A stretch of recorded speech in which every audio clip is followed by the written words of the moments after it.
Hai, salam sejahtera. Kami dari kumpulan 8 dan hari ini kami akan membuat pembentangan kumpulan kami bagi subjek ISIP 2013 Foundation of Education. Saya Edward Minus nomor matriks 250029, dan untuk memulakan pembentangan ini mulai dengan pengenalan.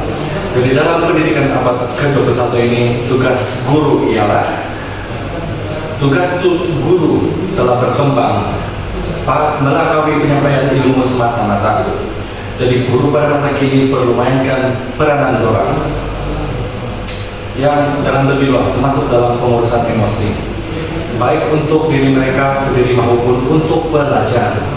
Ini menjadi lebih penting dalam konteks pasca pandemi COVID-19, di mana pendekatan pengajaran yang bergantung pada teknologi dan pembelajaran jarak jauh semakin biasa. Dan pada masa yang sama, masalah kesehatan mental di kalangan pelajar dan guru turut meningkat. Dalam menghadapi semua cabaran ini, kemahiran pengurusan emosi bukan sahaja membantu guru untuk mengekalkan kesejahteraan pribadi, tapi juga membolehkan mereka untuk lebih efektif dalam mengendalikan pelajar yang berdepan dengan tekanan akademik dan sosial. Tugasan ini bertujuan untuk mengupas dan lebih mendalam tentang pentingnya kemahiran pengurusan emosi bagi guru di masa depan, terutama dalam membina daya tahan mereka dalam menghadapi cabaran pendidikan yang semakin kompleks, baik dalam konteks semasa dan selepas COVID-19.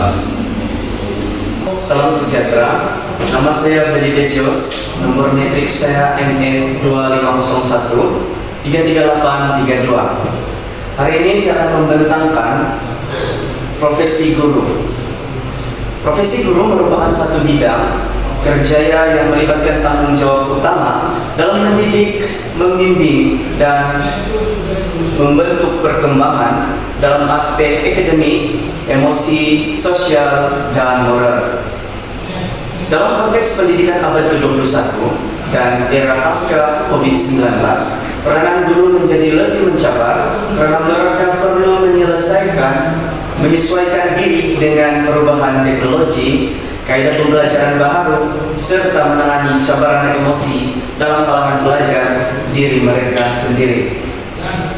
Profesi guru juga bukan saja memerlukan penguasaan ilmu pedagogi, tetapi juga kemahiran interpersonal dan intrapersonal untuk memastikan mereka dapat menjalankan tugas dengan cekap serta menyokong kesejahteraan pelajar dalam diri mereka sendiri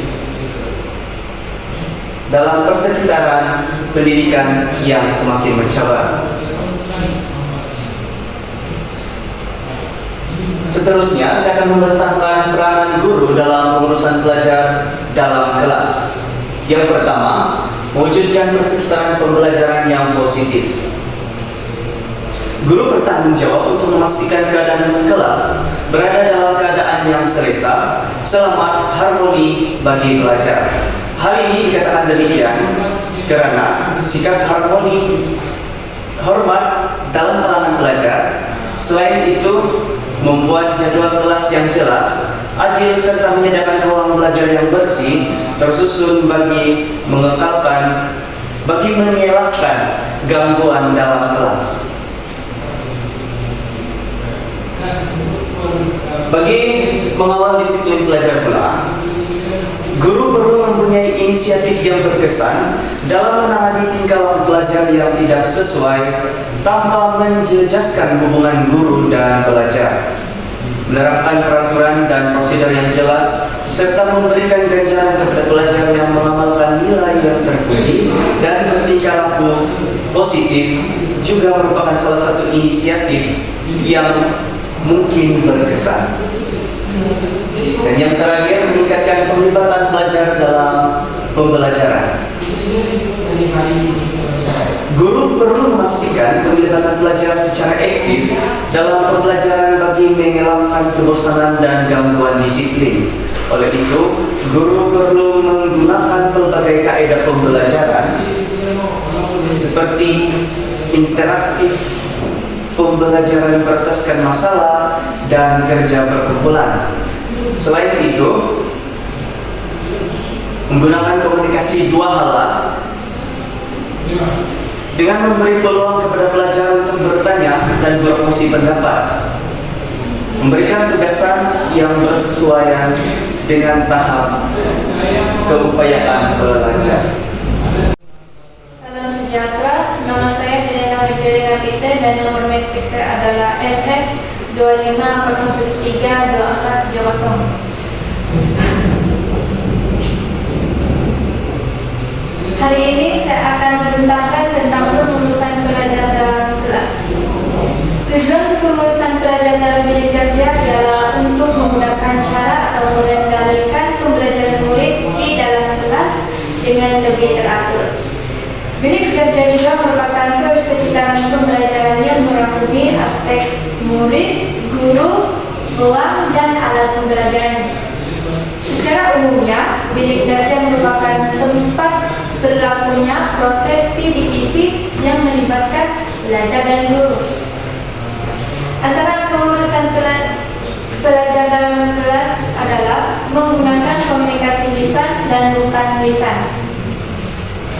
Setiap bilik kerja sentiasa menjalankan tingkah laku mereka secara positif dan negatif. Walau bagaimanapun, tidak semestinya guru menamakan tingkah laku positif atau negatif lalu memberi amaran atau memberi ganjaran terhadap pelajar. Oleh itu, apabila seorang pelajar menunjukkan keputusan atau prestasi yang baik, guru boleh menggunakan tingkah laku positif seperti senyum pada pelajar atau menganggukkan kepala dan berkata setuju. Lalu bagi tingkah laku yang negatif pula adalah guru hanya perlu melakukan ekspresi muka seperti berkedip dahi, menggelengkan kepala atau membuat muka serius. Yang kedua adalah memahami pelajar Anda. Antara elemen yang paling penting dalam pengurusan pelajar dalam bilik kerja adalah untuk membina hubungan baik dengan pelajar. Antara cara untuk memperkukuhkan hubungan guru dan seorang murid ialah meluangkan masa pribadi dengan setiap pelajar untuk guru memahami dan menggunakan masa tersebut untuk mencipta peluang pembelajaran dengan seseorang pelajar. Seperti contoh, memanggil nama pelajar di dalam bilik kerja dan memujinya secara aktif. Yang ketiga adalah menyediakan peraturan. Peraturan bilik kerja harus menggalakkan tingkah laku yang menggalakkan pembelajaran serta menghapuskan tingkah laku yang mengganggu pembelajaran di dalam bilik kerja. Setiap pelajar haruslah mencapai asas hormat, komunikasi, dan bersedia untuk belajar. Seterusnya saya akan membentangkan tentang cabaran guru berkaitan isu sekolah. Terdapat banyak cabaran guru yang berkaitan dengan isu sekolah. Seorang guru tugasnya adalah tidak mudah karena mereka juga menghadapi berbagai cabaran di mana berkaitan dengan pengurusan bilik kerja, kekurangan sumber serta untuk mencapai satu pencapaian akademik yang tinggi. Antara cabaran guru berkaitan isu sekolah adalah strategi, teknik, kaedah, dan pendekatan yang tepat digunakan oleh guru. Strategi, teknik, kaedah, dan pendekatan yang tepat digunakan oleh guru menjerumus kepada kemerosotan minat seorang murid terhadap proses pembelajaran. Kegagalan guru memupuk kemahiran abad ke-21 menyebabkan murid tidak berupaya mengintegrasikan kemahiran abad ke-21 dalam proses pembelajaran mereka. Masih terdapat ramai guru melaksanakan pengajaran tradisional berpusatkan di mana proses penyampaian pengetahuan berlaku secara pasif dan mengakibatkan penglibatan murid dalam aktiviti pembelajaran menjadi terbantu. Cabaran yang kedua adalah dari segi masa. Apabila bercakap tentang pembelajaran abad ke-21, guru sering berpikir tentang kekangan masa. Mereka berbicara tentang kekangan masa dari dua aspek, yaitu yang pertama adalah masa berkaitan dengan proses pembelajaran, dan kedua adalah waktu pengajaran mereka terganggu oleh aktiviti-aktiviti yang lain yang tidak berkaitan dengan pengajaran mereka. Oleh itu, masa guru untuk mengajar di bilik darjah akan terganggu dan boleh menyebabkan silibus pembelajaran tidak dapat dilakukan mengikut masa yang ditetapkan, lalu menyebabkan pelajar akan ketinggalan pelajaran. Antara cabaran yang ketiga adalah sumber dan kemudahan.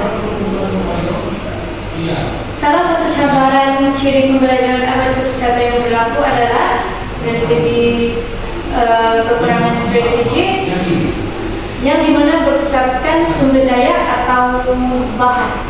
Berbagai sumber perlu dicari dan digunakan, namun pencarian sumber maklumat yang sedia ada untuk menyokong keperluan adalah tidak mencukupi. Sumber daya dan juga kemudahan amat penting untuk dijadikan alat bantuan untuk guru, untuk mereka mengajar di dalam kelas agar dapat melakukan sistem pembelajaran yang lancar serta memudahkan guru untuk meneruskan PDPC di dalam kelas. Salam sejahtera, nama saya Anisha Rafiqi Zasmin, nomor metrik saya MS 2501-32554. Pada bagian ini saya akan menerangkan tentang kemahiran pengurusan emosi dalam kalangan guru. Guru yang mempunyai kemahiran pengurusan emosi dapat mengenal pasti, memahami, dan mengawal emosi mereka sendiri serta bertindak balas dengan sewajarnya terhadap emosi orang lain. Seperti ibu bapa, pelajar, dan rekan sekerja, kebolehan ini amat penting karena guru menangani pelbagai sabaran dalam bilik darjah yang boleh membawa kepada tekanan emosi. Beberapa komponen kemahiran pengurusan emosi guru ialah, pertama sekali ialah kesadaran diri. Guru perlu memahami emosi mereka sendiri dan bagaimana emosi itu mempengaruhi tindakan dan keputusan mereka dalam bilik darjah. Sebagai contoh, guru perlu mengenali tanda-tanda stres dan mengambil langkah-langkah menguruskannya sebelum memberi kesan negatif kepada pengajaran. Yang kedua, motivasi diri. Guru perlu berupaya untuk kekal bermotivasi dalam menghadapi cabaran dan tidak membiarkan emosi negatif mengganggu prestasi kerja. Sebagai contoh, guru menggunakan strategi seperti refleksi diri dan penetapan matlamat untuk meningkatkan kualitas pengajaran. Dan poin yang ketiga ialah empati. Memahami dan berkongsi perasaan orang lain, terutamanya pelajar yang mungkin mengalami tekanan atau masalah pribadi. Umpamanya, ketika pelajar menghadapi masalah keluarga, guru perlu menunjukkan keprihatinan, memberi sokongan moral kepada pelajar. Yang seterusnya, saya akan membincangkan tentang kemahiran pengurusan emosi dalam kalangan pelajar. Seseorang yang mempunyai kemahiran pengurusan emosi dapat mengenal pasti, memahami, dan mengawal emosi mereka dengan cara yang positif. Memandangkan ia mempunyai kesan ke atas kesehatan mental pelajar, interaksi sosial, dan pencapaian akademik, kebolehan ini adalah penting bagi seorang pelajar. Antara komponen utama pengurusan emosi murid ialah pertama sekali kemahiran sosial dan hubungan interpersonal. Interaksi interpersonal yang positif adalah antara satu lagi aspek kecerdasan emosi. Pelajar yang berkemahiran dalam bidang ini lebih bersedia untuk bersikap secara empati, mengurus perhubungan interpersonal, dan menyelesaikan konflik dengan cara yang positif. Kemahiran ini penting untuk membina hubungan yang sehat dalam kalangan rekan sebaya dan juga guru. Poin yang kedua ialah pengurusan stres dan kesejahteraan mental. Terdapat banyak faktor termasuk isu sosial, tekanan akademik, merasa diri dipandang rendah, boleh menyebabkan tekanan kepada pelajar. Menjaga kesehatan mental memerlukan kebolehan, pengurusan tekanan seperti penyelesaian masalah, meditasi, dan juga strategi relaksasi.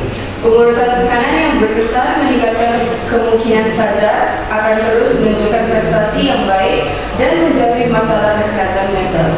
Dan yang terakhir sekali ialah pentingnya pengawalan diri. Keupayaan untuk mengawal emosi seseorang tanpa mencederakan diri sendiri atau orang lain dikenali sebagai pengawalan emosi. Keupayaan ini amat penting untuk menangani tekanan sosial dan akademik di sekolah. Pelajar yang mengawal emosi lebih cenderung untuk mengatasi halangan dalam kehidupan akademik dan juga pribadi mereka. Itu saja dari saya. Sekian, terima kasih. Oke, untuk meneruskan pembentakan ini saya akan meneruskan bahagian saya, yaitu daya tahan guru dalam pendidikan abad ke-21 dan daya tahan guru dalam pendidikan selepas COVID-19. Oke, untuk daya tahan guru dalam pendidikan abad ke-21 di zaman globalisasi ini, kita tahu yang guru semakin dituntut untuk memiliki berbagai kemahiran. Jadi dia bukan saja dalam pengajaran, tetapi juga dalam teknologi dan creativity. Untuk berhadapan dengan cabaran abad ke-21 ini, guru perlu ubah pendekatan dorang dalam pengajaran dengan memberi penekanan kepada pemikiran kritis dan kemahiran menyelesaikan masalah. Ini sangatlah penting untuk membantu pelajar dalam proses analisis, penilaian, serta pembuatan keputusan. Selain itu, untuk membentuk hubungan yang baik dengan pelajar, guru juga perlu memiliki pemahaman yang mendalam tentang psikologi pembelajaran. Kemahiran konseling juga sangat membantu dalam menyokong perkembangan emosi dan sosial pelajar. Ini penting untuk memastikan setiap pelajar mendapat sokongan yang mencukupi dalam suasana kelas yang berbagai. Oke, seterusnya bagi daya tahan guru dalam pendidikan selepas COVID-19. Seperti yang kita semua tahu, pandemi COVID-19 banyak mengubah aspek kehidupan, termasuklah sistem pendidikan. Pembelajaran dalam talian kini menjadi norma baru kita. Dan guru perlu menunjukkan daya tahan yang tinggi untuk menyesuaikan diri dengan teknologi serta memastikan proses pembelajaran berjalan dengan lancar. Walau bagaimana cabaran besar, pelajar mampu menunjukkan daya tahan dan motivasi yang tinggi dalam pembelajaran dalam talian. Menunjukkan bahwa pendekatan ini berkesan jika dilaksanakan dengan baik. Namun cabaran seperti ketidakmampuan beberapa pelajar untuk mengakses teknologi dan kekurangan infrastruktur di kawasan tertentu boleh menambah beban pada guru. Tetapi dengan latihan berterusan dan sokongan yang mencukupi, guru boleh mengatasi rintangan ini dengan terus memastikan pendidikan berkualitas dapat diberikan kepada semua pelajar. Oke, untuk kesimpulan, secara keseluruhannya, kemahiran pengurusan emosi merupakan aspek penting bagi guru dalam dunia pendidikan abad ke-21, khususnya dalam menghadapi cabaran pasca pandemi COVID-19. Selain daripada menyampaikan ilmu, guru perlu mampu mengurus emosi mereka sendiri serta membantu pelajar mengatasi tekanan akademik dan sosial. Dalam era yang semakin bergantung kepada teknologi dan pembelajaran jarak jauh, keupayaan ini menjadi semakin relevan bagi memastikan kesejahteraan guru dan pelajar serta keberkesanan proses pembelajaran. Oleh itu, pembangunan kemahiran pengurusan emosi dalam kalangan guru perlu diberi perhatian bagi membolehkan mereka beradaptasi dengan perubahan dan terus berperanan secara efektif dalam sistem pendidikan yang semakin kompleks. Itu saja dari kumpulan kami. Sekian, terima kasih.